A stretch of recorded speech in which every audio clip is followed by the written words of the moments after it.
a good idea on these to make sure you have enough clearance. You're gonna need some clearance. Stuff I wish I would have known before attempting this brake job. Some tips for you from Russ Shaw. So yeah, that cost me some time. My first brake job at this place, kind of an advanced deal.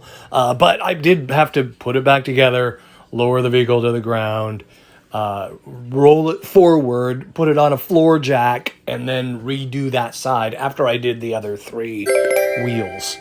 Tip number 2, those axles have O-rings that will need to be replaced.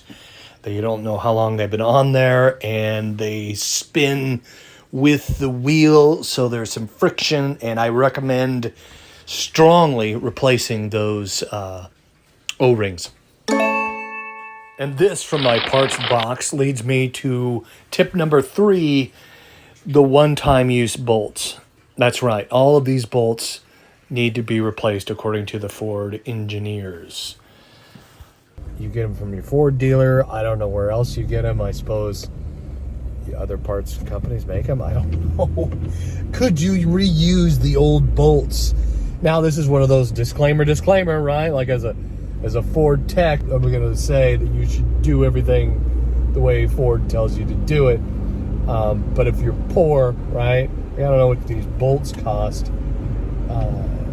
When I looked at the bill, it was more than your average brake job. Let's just say that.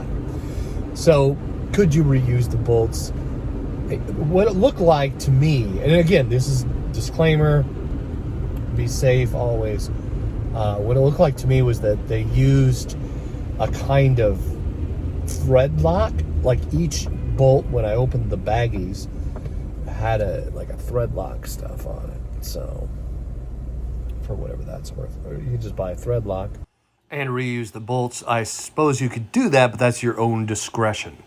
You don't want this to happen to you. Also, torque specs are important, and I'll put some of those in the comments below along with my disclaimer on this job, because it's risky when you do work on your own car, doing anything.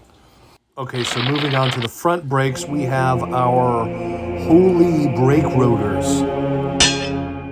You have to remove the wheel hubs from this vehicle to get the rotors off. And to get to those wheel hubs, you have these holes on the outside of the hub. So the hub surrounds the brake rotor, is why it has to come off. I know, it's a weird design, but this is what we're dealing with. You're going to need a T45 long Torx bit in order to get to those wheel hub bolts, by the way. Not a 40, not a 50, a 45. Tip number 5, you're going to have to thread the outside bolts to the rotor like that. And a good way to do that is to put the old rotor down, because the hub is wider than the rotor. So it's going to go down a little farther. So you can't put it on a flat surface. But an old rotor makes it so you can at least get the outside hub bolts threaded in the holes. And before you put the hub back in, I found this a helpful way to make sure everything fits. It's not gritty and rusted and nasty in there. Just used a wire brush on my drill here. All this I took break time, not on the clock, so bear with me. Don't forget to subscribe, and why not watch another video? Stick around!